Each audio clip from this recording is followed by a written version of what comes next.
안녕하십니까. 지혜로 가는 타로 카드, 오늘은 세 번째 시간입니다. 지난 시간에 이어서 계속 수업 진행하겠습니다. 타로 카드를 처음 배울 때 어떻게 해야 되는가, 어떤 마음을 가지고 수업을 공부를 해야 되는가, 이런 거에 대해서 얘기를 한번 해보도록 하겠습니다. 타로 카드를 처음 배우는 사람은, 색깔 좀 바꾸고요. 네, 다시 넘어가 버렸네요.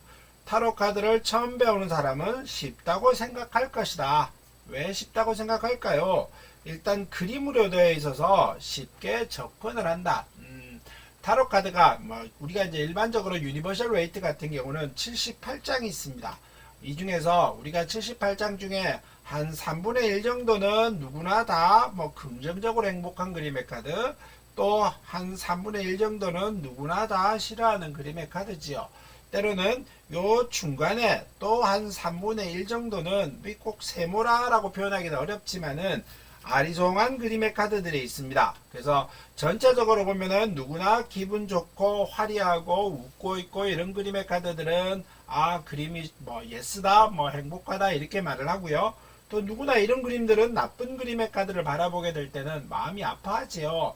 그래서 이럴 때 이제 우리가 이 좋고 나쁨에 대한 얘기가 이제 그림으로 되어 있다 보니 쉽다 이런 말을 하는 겁니다. 근데 이 묘하게 이 3분의 1이라고 하는 이렇게 중간에 껴있는 그림의 카드가 어떻게 구성이 될지, 때로는 여러 장을 뽑았는데 한 서너 장, 너댓 장 이렇게 5장을 뽑았는데 긍정의 그림이 한 4장 정도 있고 때로는 이 부정의 그림이 1장 정도 있었을 때 또 어떻게 조합을 해야 될지, 때로는 긍정의 그림이 2장, 부정의 그림이 2장, 또 중간에 세모 그림의 카드가 1장, 이렇게 구성이 됐을 때 또 어떻게 카드를 읽어야 될지, 이런 거에 대한 어떤 아픔, 다툼, 이런 갈등 이런 것들이 생긴다라고 보입니다. 그래서 이 누구나 쉽고 눈으로 보이는 그림이기 때문에 이해를 하기는 쉽습니다만은 막상 카드를 읽으려고 할 때는 벽에 부딪히기도 하는 겁니다. 누구나 봐도 그림이 좋은 그림이기는 하지만은 누구나 쉽게 이해할 수 있고 누구나 쉬운 그림이긴 합니다만은 그걸 조합시켜서 이렇게 하면서 읽어봐야 되는 경우가 생길 때, 그럴 때 이제 좀 막상 벽에 부딪히고요. 또 이제 처음 수업을 하다가 보면은 이제 타로를 배우려고 하시는 분한테 이 타로 카드를 수업을 하려다가 보면은 좀 생각을 말하는 경우들이 많습니다. 첫 번째는 왜 생각을 말을 하느냐라고 하면은 상대방이 좀 듣기 싫어하거나 불편해하는 말들이 있는데 그런 말들을 좀 하기는 어려워하고 조금 더 부정적인 단어를 말하기 힘들어합니다. 그러다 보니까 좀 카드를 읽지 않고 생각을 말하시는 분들이 있으십니다. 근데 늘상 얘기하지만은 리딩자는 제가 그랬죠. 카드 읽는 사람은 리딩자라고 얘기했었습니다. 카드 읽어주는 리딩자들은 카드 그림을 가지고 읽어줘야지 내 생각, 내가 가지고 있는 기준, 내가 가지고 있는 도덕 이런 걸 가지고 윤리 이런 걸 가지고 상대방한테 얘기하시는 건 옳지 않습니다. 그래서 카드가 나와 있는 대로 3장 나와 있으면은 3장 나와 있는 이 그림을 가지고 그걸 읽어주는 게 맞지요. 그렇기 때문에 항상 얘기하지만 생각을 말씀하시지 마십시오 라고 말하는 겁니다. 그래서 이제 벽에 부딪히죠. 혼자 읽으려고 하다가 보면은. 그래서 독학을 하다가 어려움을 겪는 사람이 있습니다. 그래서 저도 유튜브 방송을 시작하려고 하는 이유 중에 하나도 타로카드 책을 샀는데 이게 좀 연결이 안 됩니다. 또 자기는 이런 식으로 읽으려고 하는데 이렇게 하면 어떨까요? 라고 하는 어떤 질문들이 많았었고요. 또 혼자서 실제로 몇 년 동안 이걸 교육밭에서 계속 있다가 보니 혼자서 공부하시다가 어려움을 겪어서 오신 분들이 꽤 많으십니다. 독학을 하다 보니 아주 쉬운 단어는 또 쉽게 읽겠는데 대부분의 상황에서 아주 능수능란하게 읽기는 어렵더라라고 얘기하시는 분들이 많으시지요. 그러다 보니까 혼자서 공부하시다가 때로는 내가 어떤 이러저러한 이유로 인해서 책을 많이 읽었는데 현장에서 카드를 읽다가 보니 뭐가 원활하진 않아서 이렇게 배우러 왔습니다 라고 얘기하시는 분들도 실제로 많이 보고 있습니다. 그래서 독학하다가 어려움을 겪는 사람들이 있더라 이런 말이겠지요. 타로를 처음 배우는 사람이라면 처음에는 카드의 그림을 읽어야 합니다. 그래서 크게 말하면은 타로를 읽는 방법은 우리가 흔히 말하는 2가지 방법이 있다고 하죠. 이제 크게 말하면 이미지 리딩이라고 표현합니다. 이미지 리딩하는 법이 있고요. 그 다음에 뭐 키워드 리딩, 뭐 크게 말하면은 키워드는 카드가 갖고 있는 어떤 단어 같은 게 있습니다. 그 카드가 갖고 있는 고유의 단어들을 가지고 카드를 읽는다라고 말을 하고요. 이미지 리딩 같은 경우는 타로가 그림의 형태이기 때문에 이 그림이 갖고 있는 이미지를 가지고 카드를 읽는다라고 말을 합니다. 어느 게 옳습니까? 어느 거를 읽어야 됩니까? 이렇게 물어볼 수는 있긴 하지만은 어느 게 옳다 말다를 우리가 단편적으로 뭐 맞다 틀리다 0표 X표 이런 느낌으로 카드를 읽으시면 안 됩니다. 뭐 제가 역학할 때도 늘상 말씀드렸습니다만은 좋고 나쁘다 뭐 싫다 아니다 이런 거에 대한 얘기는 전부 다 나의 기준입니다. 내가 그걸 가지고 좋다 나쁘다를 판단하는 것이지 이 내 앞에 앉아서 나한테 상담하러 오는 사람들이 그 사람의 기준을 가지고 읽어줘야지 나를 기준으로 읽으면 안 됩니다. 그러니까 이미지 리딩이 옳으냐 키워드 리딩이 옳으냐 어느 걸 하나를 생각하시면 안 된다는 의미의 뜻이 제일 크게 있고요. 그래서 키워드만 가지고 읽기에는 우리가 모든 상황들이 이 카드의 키워드만 갖고 읽기에는 어려운 경우들이 많습니다. 모든 아무리 키워드가 그 카드가 많이 있는 키워드를 모든 뭐 수십 장의 책 안에다가 카드 하나에 대한 설명을 해놨다 치지만은 그 상황에 내담자의 상황에 맞게 그 키워드가 어울리지 않을 수도 있고요. 그러니까 키워드는 분명히 기억하셔야 되고 그 카드가 갖고 있는 주로 되는 뜻은 기억하고 계셔야 됩니다만은 이미지에 맞게 그림이 갖고 있는 이미지 뭐 걸어가는 이미지인지 전차라고 하면은 달려가는 이미지인지 때로는 이렇게 고요하게 머물러 있는 것인지 어떤 액션을 취하고 있는지 검을 들고 있는지 저울을 들고 있는지 이런 거에 따라서 이미지 리딩을 하는 것이 좀 더 현실적인 상황이 맞더라. 그래야지 리딩자가 카드 읽어줄 때 의미가 풍성해지고 조금 더 사람들의 상황에 맞게 또 내담자와 리딩자가 서로 계속 얘기를 나눠가면서 카드 그림을 봐가면서 얘기를 나누는 겁니다. 그렇기 때문에 저는 어느 걸 하나만 해라 때로는 어느 게 하나가 옳습니다 이런 얘기는 하지는 않습니다. 근데 가능하시면은 키워드는 반드시 기억하셔야 되고요. 모든 키워드를 기억하실 필요는 없습니다만은 그 카드가 가지고 있는 주된 키워드는 기억하셔야 되고 그 카드를 가지고 이미지를 가지고 그 카드가 보여주는 그림, 그 카드가 주는 느낌, 색의 어울림 이런 것들을 가지고 읽으십시오 라고 말씀드립니다. 그래서 그림을 읽어야 합니다. 그래서 처음에 카드를 읽을 때는 카드는 그림이기에 그림을 잘 이해해야 합니다. 뭐 이게 이제 크게 말하면 이미지란 뜻이겠죠. 이미지, 카드, 그림이다 보니 이미지 리딩을 잘해야 됩니다. 이런 의미의 뜻의 설명입니다. 그 다음으로 각 카드의 키워드, 상징, 신화, 수비학 등에 관심을 가져야 됩니다. 읽어주는 사람이 리딩자가 앞에 있는 내담자를 맞섰을 때 내담자의 상황도 특히 고려해야 됩니다. 그 사람의 상황에 맞게 조금 어린 사람일 때는 이런 신화 같은 거 아주 잘 써먹게 되지요.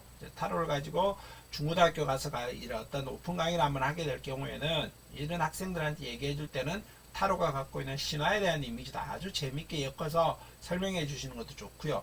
또 그 신화가 그 카드에 있다는 것은 그 의미와 연관도 분명히 되는 겁니다. 그래서 그 의미와 그 그림과 그 신화의 뜻도 엮어서 설명해 주는 게 좋고요. 뭐 당연히 수비학 이런 것도 알아야 되지요. 또 상징, 뭐 카드가 갖고 있는 상징들, 저울의 상징, 검의 상징, 지팡이의 상징, 때로는 달인지, 선인지, 아니면은 말인지, 어떤 상황에 따라 상징의 이미지도 기억하는 것이 좋습니다. 그래서 어느 거 하나만 단편적으로 안다, 이거 가지고는 안 되고요. 그래서 타로를 읽을 때는 키워드, 때로는 이미지, 상징, 신화, 때로는 수비학, 때로는 그 카드가 갖고 있는 고유의 어떤 상징들의 체계가 있죠. 뭐 점성학이라고 하는 분야 포함해서 점성학이라고 하는 분야도 있고요. 그 다음에 뭐 때로는 카드마다 룬 문자가 있는 데들도 있고 뭐 여러 가지 상징들이 있습니다. 뭐 주역 타로 같은 경우는 거기에서 주역 괴상에 대한 의미까지도 포함이 되겠지요. 그래서 이런 것들을 잘 기억하고 있으셔야 타로를 좀 더 능수능란하게 읽을 수 있다. 이런 말이 됩니다. 다음 페이지 보도록 하겠습니다. 그래서 상징 기호 이런 것을 기억하신 다음에 카드와 일체감을 가지기 위해서 명상을 하거나 자신의 내면에 성찰할 것을 권한다. 이것을 하는 이유는 왜 성찰해야 되는가? 타로와 나를 일치시키려고 하는 것이며 더 나아가 무의식세계 의문이 없는 단계에 도달하기 위해서다. 그래서 타로와 일체감을 가지기 위해서 명상을 하거나 자신의 내면 성찰할 것을 권한다. 이유는 일치시키려고 하는 것이고 더 나아가 무의식의 의미까지 포함이다. 이게 전부 다 그런 뜻입니다. 두 개가 반복이 돼서 그대로 나왔네요. 이제 저는 개인적으로 이거는 아까 말씀드렸다시피 옳고 그르다가 없고요. 제가 유일하거나 아주 완벽한 것도 아닙니다. 저는 제 개인적으로는 타로 카드는 타로 카드일 뿐이다 라고 생각을 합니다. 그래서 어떤 분들은 다른 사람이 카드 자체도 못 만지게 하시는 분들도 있고 그 타로 자체도 아주 생명을 부여해서 어떤 생명체처럼 취급하시는 분도 계신데 그는 제가 비판할 일이거나 때로는 관여할 문제는 아니라고 봅니다. 근데 그 사람의 능력이고 그 사람이 하시는 어떤 방법과 룰이기 때문에 그 사람의 특징이 있죠. 저는 그래서 타로 자체에 대해서 생명을 부여하거나 그걸 아주 신격화하거나 의윤하거나 이러지는 않습니다. 그래서 누구나 만져도 상관없고요. 때로는 필요하면 섞어보라고 주기도 하고 만져보라고 얘기하기도 합니다. 근데 이제 여기서 이제 명상, 내면 성찰 이런 것들을 말을 합니다. 타로를 가지고 사람 카드를 읽으려고 할 때는 거기 아까 했던 이미지와 상징 때로는 이런 것들에 대해서 분명히 어떤 내가 좀 더 영성을 좀 가지면 좋습니다. 크게 말하면은 명리학은 어떤 사주라고 하는 것 틀 안에서 이렇게 얘기를 해줍니다만은 타로는 너무나 변화무쌍하지요. 그래서 어떤 순간순간 떠오르는 어떤 내담자와의 소통하면서 떠오르는 어떤 느낌이라든가 생각이라든가 이런 것들도 타로에 투영되기가 쉽습니다. 그러다 보니까 첫 번째는 타로 자체가 제가 첫 시간에도 말씀드렸지만은 타로 자체가 남을 봐주기 위한 것이 아니고 나를 성찰하기 위해서 나온 도구다 보니 나 자신에 대해서 좀 더 타로 카드와 일치시키고 순간순간 드는 느낌, 내담자와 얘기를 나누면서 머릿속에 드는 생각들이 타로에서 때로는 느낌들이, 감정들이 이런 것들이 경험적으로 타로에 투사되는 것이 좋다라고 봅니다. 그래서 이런 어떤 두 가지 명상, 내면 성찰 이런 것들도 필요하겠다 이렇게 말씀드립니다.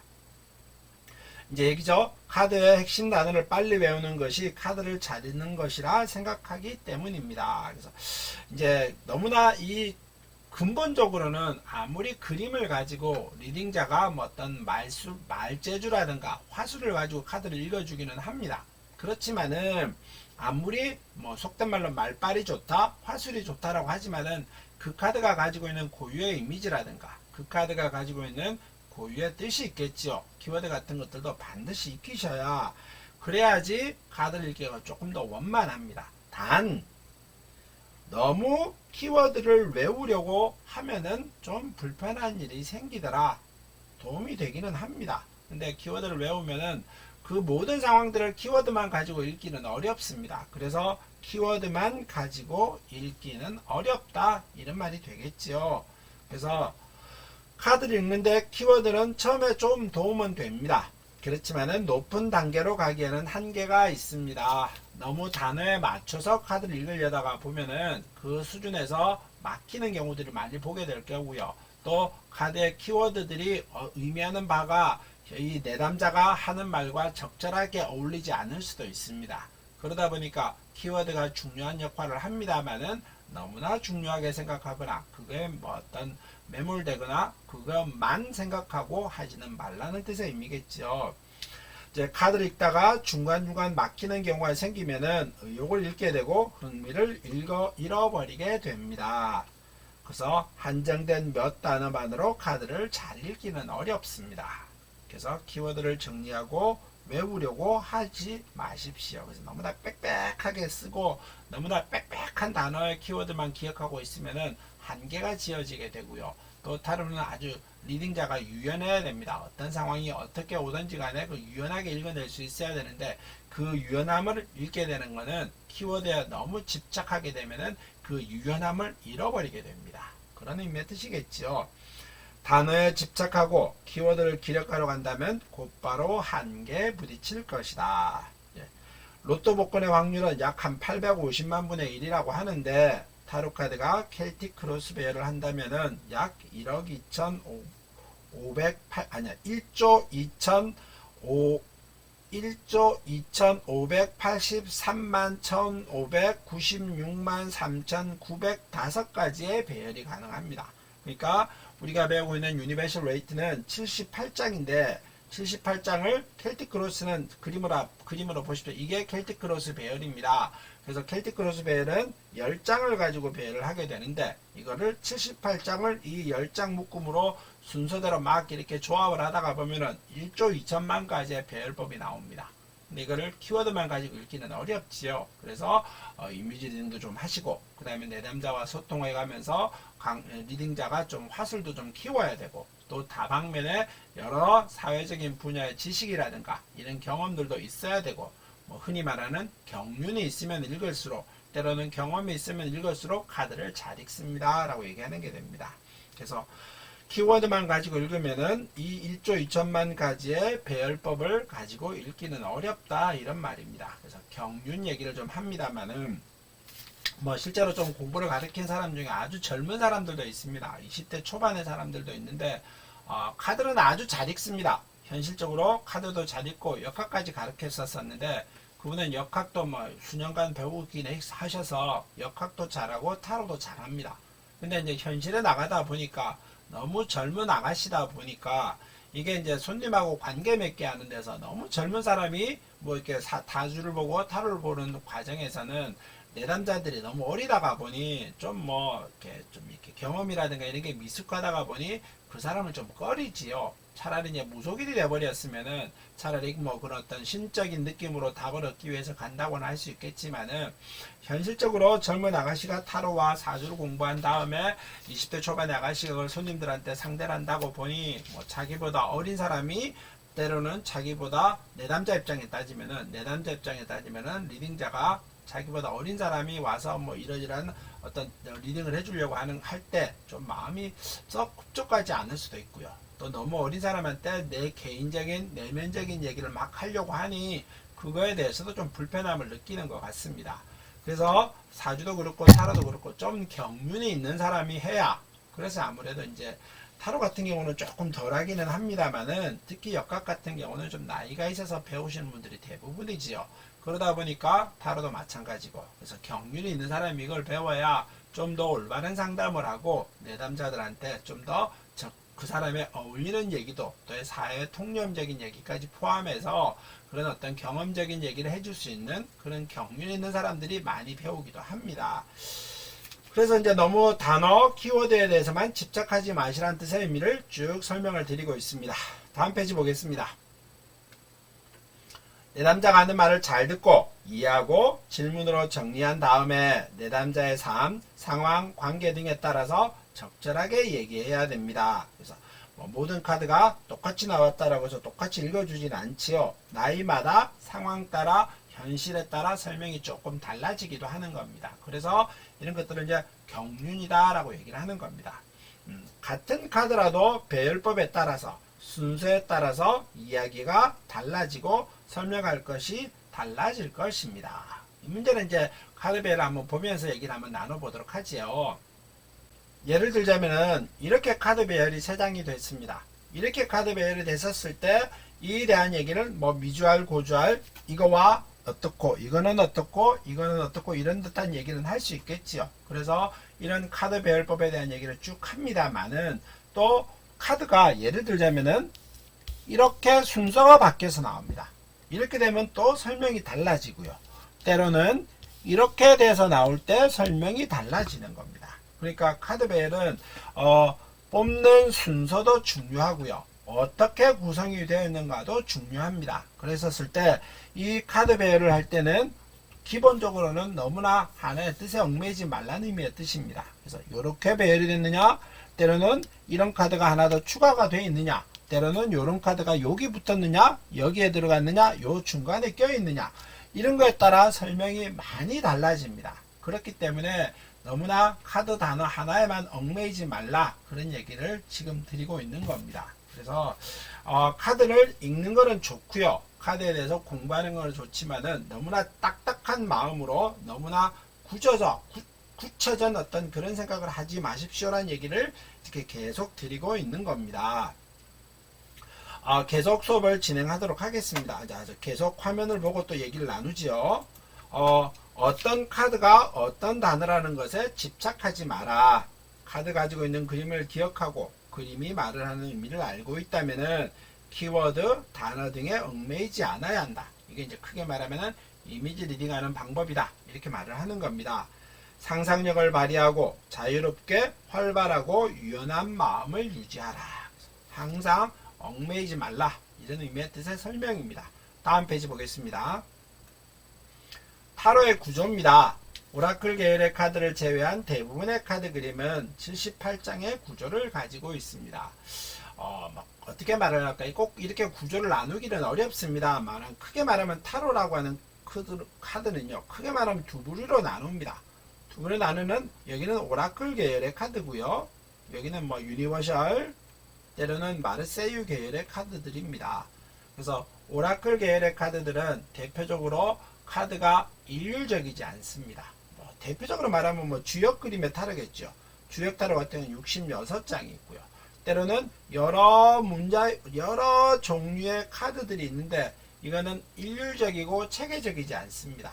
각자 가지고 있는 카드가 고유의 특성들이 있고요. 각자 가지고 있는 카드들이 나만의 유일한 어떤 특징들과 어떤 상징들을 가지고 있습니다.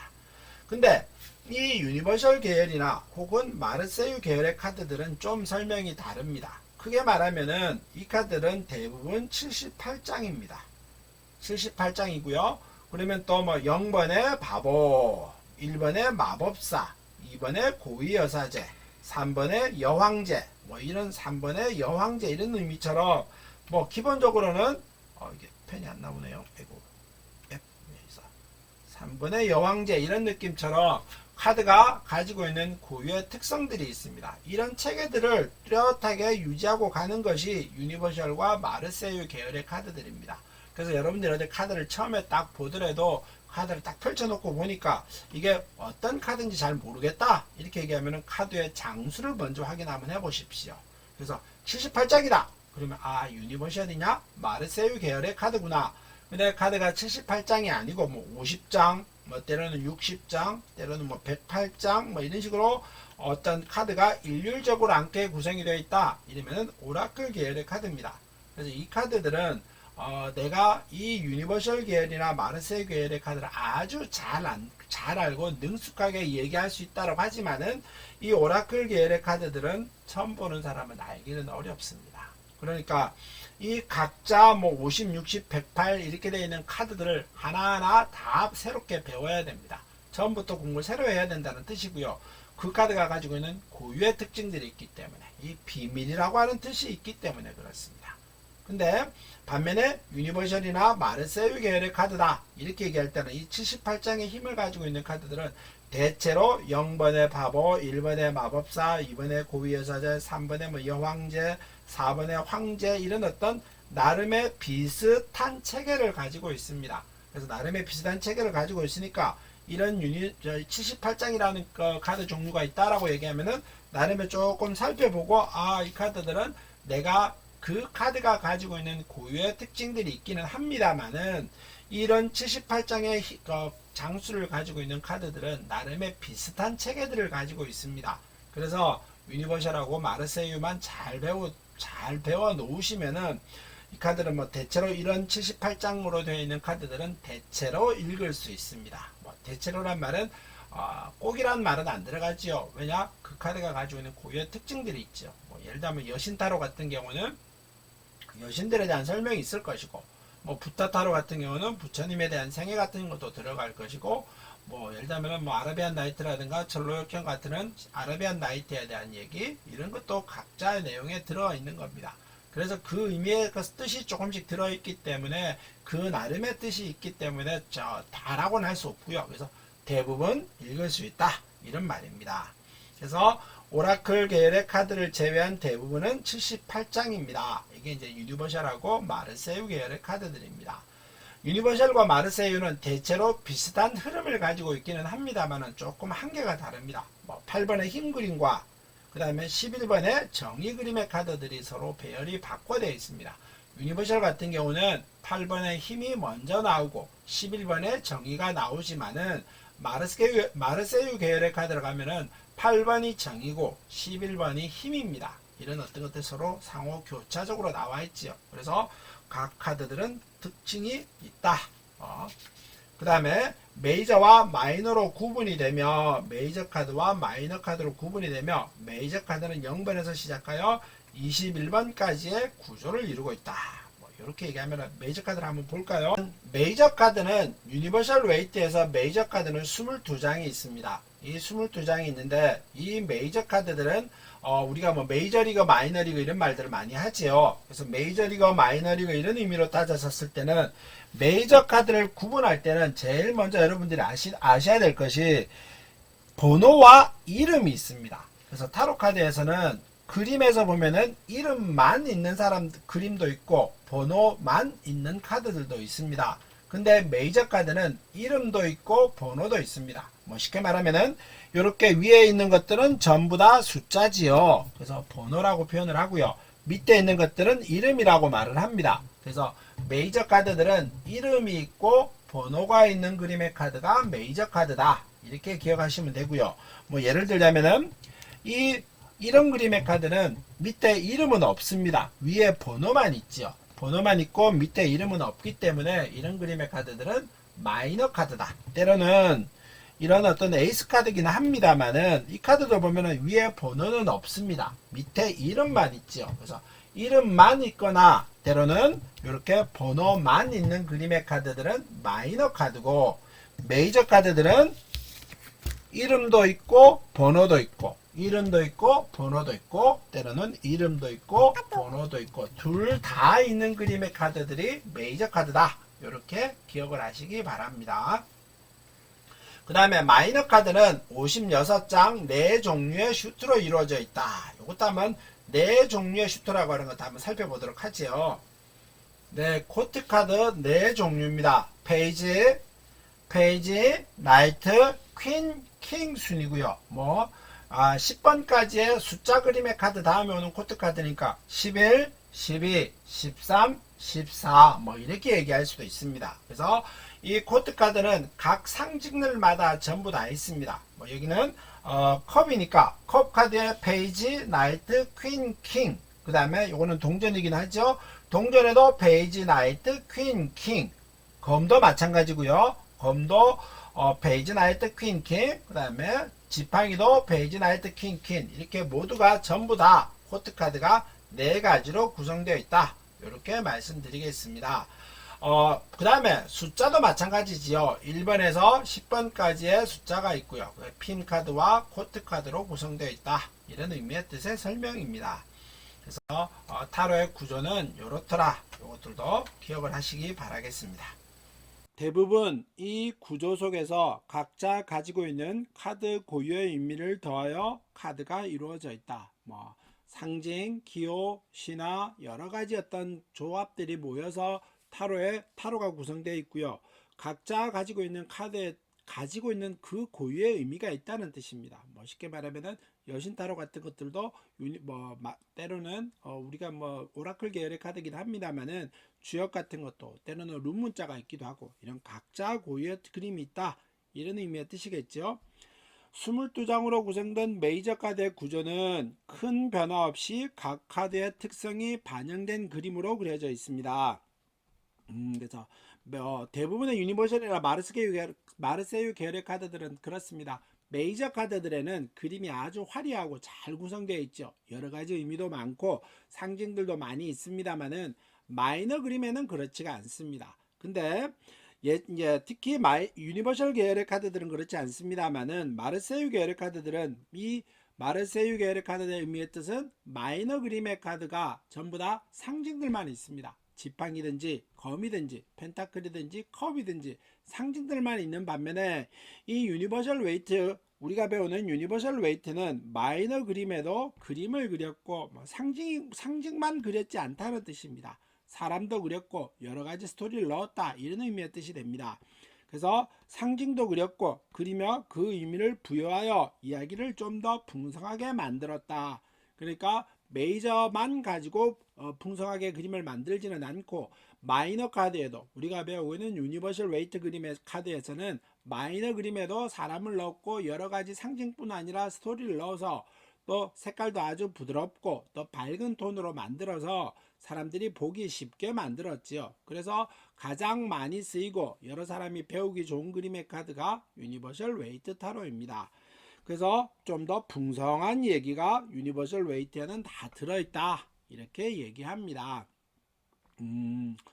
오늘 수업은 여기까지 마무리하도록 하겠습니다. 어떻게 공부하는데 좀 도움이 되셨기를 바라겠고요. 오늘도 수업을 정리하고 다음 주에도 좀 더 충실한 영상을 만들도록 노력하겠습니다. 감사합니다.